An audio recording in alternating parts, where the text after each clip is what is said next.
उन्होंने जवाब दिया मैं शुरू हो रहा हूँ, मुझे शुरू करना, सुन के बताना, बस आनंद आएगा बहुत। मैंने पूछा सर क्या हुआ?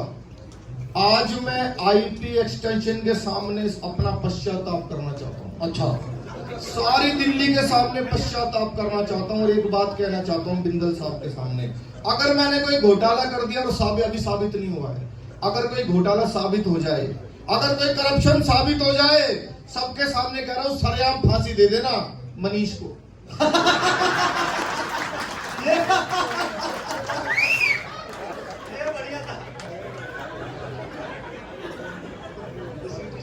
अब मुझे सीटी किसी ने बजाई है? आपने बजाई? मेडिकल केस है। अच्छा, मनीषा के नाम पे तो बजती थी, मनीष के नाम पे पहली बार बजी है। भाई साहब उनका एक ही काम था 12 साल से, लालू जी भाषण दे रहे थे, सामने प्यारे प्यारे बच्चे बैठे थे, कविता भी सुनाऊंगा उसके बाद आपको, लेकिन पहले जिसके लिए मुझे बुलाया वो कर दो। लालू जी ने 1 घंटे भाषण दिया, लड़का उठा एक लाइन में लालू जी को निपटा दिया। लालू जी जैसी माइक पे आए,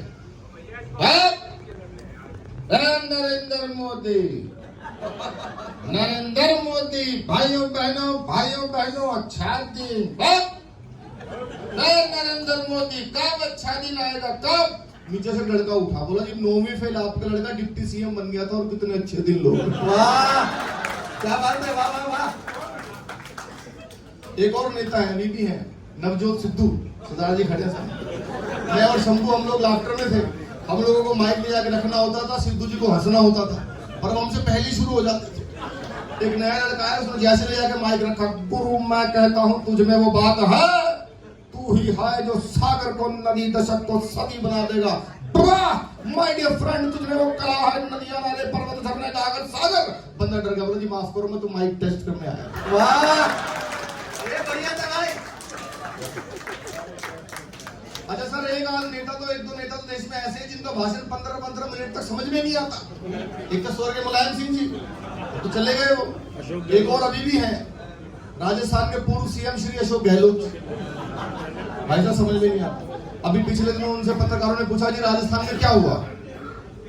ये कोई हवाई राजस्थान के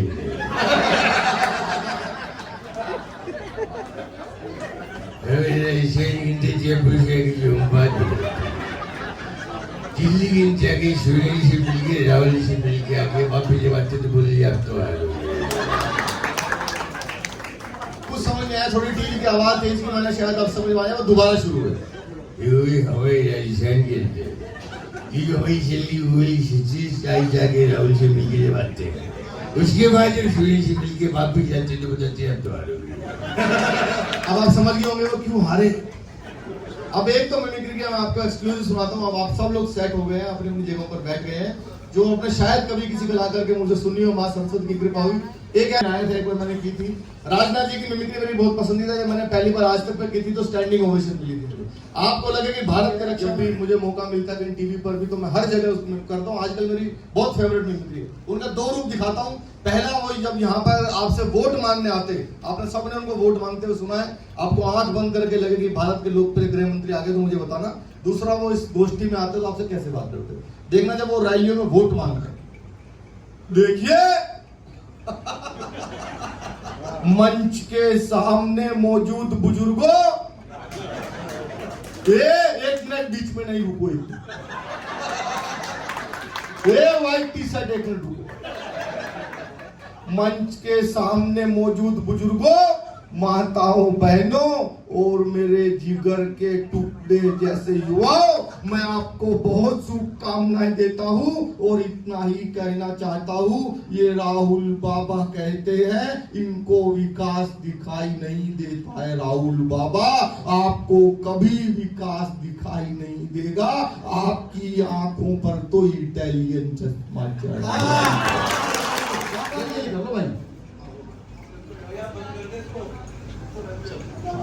3 चम्मच डाल के गया ना मेरे बेचारे, शंभू मांगता रह गया, इसलिए चम्मच नहीं लेके। राहुल जी यहाँ पर आते और आपको कविता समझाते तो कैसे समझाते? स्वागत। ठीक है भैया, ये जो कविता है, पोइट्री, शायरी, ये क्या है? ये गोदी मीडिया आपसे छिपा रहा है भैया। अच्छा, मैं बताता हूं। कल मैं हरियाणा गया, हरियाणा खुद गया सेल्फ। एक किसान आता है, फार्मर, मुझसे कहता है राहुल जी ये क्या हुआ? मैंने पूछा व्हाट? बोला बारिश आई और मेरी फसल नष्ट हो गई। बारिश आई, फसल गई। मैंने उससे पूछा खुले में क्यों बोते हो?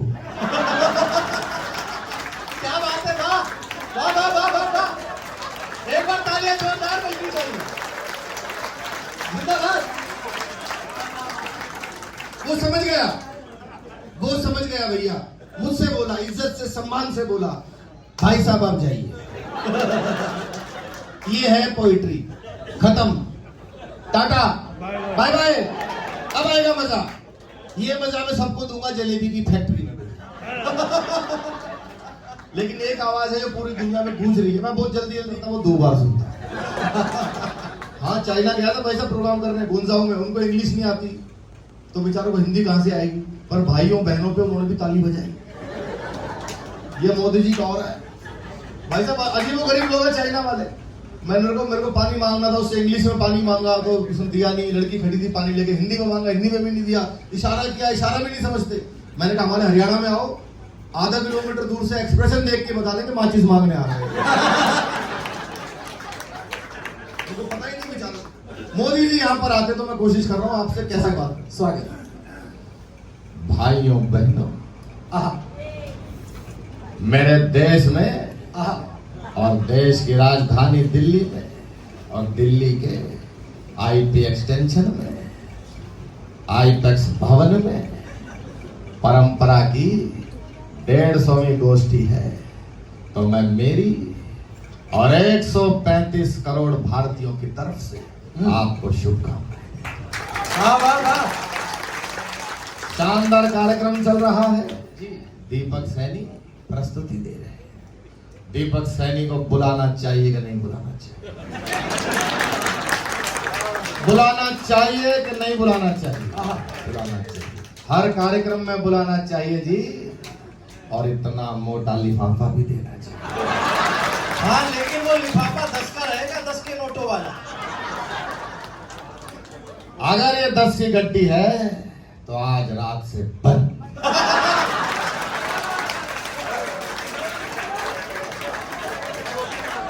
कौन है, कहां से आया है, कब भरेगा, कब मरेगा, सब लिख देते हैं। अब मैंने सपने में देखा बाबा जी की कथा चल रही थी, सामने फंस गए दिल्ली के पूर्व मुख्यमंत्री श्री अरविंद केजरीवाल। नेता हारने के बाद तो बाबाओं के पास ही जाएगा, क्या करेगा बेचारा। तो बाबा जी की कथा शुरू हुई, आपको लगे कि बाबा जी आ गए हैं, फिर मैं एक कविता सुनाकर अपना स्थान लूंगा। देखना राजेश भाई, आपको लगे कि बाबा बागेश्वर आ गए। उनकी कथा शुरू हुई। जय श्री राम। इस पंडाल के अंदर हमको एक आदमी दिखाई दे रहा है जो नीली और ढीली शर्ट पहन करके बैठा हुआ है। वो आ जाए, उनकी अर्जी स्वीकार कीजिए। क्या बात है। आज बाबा आईपेक्स भवन के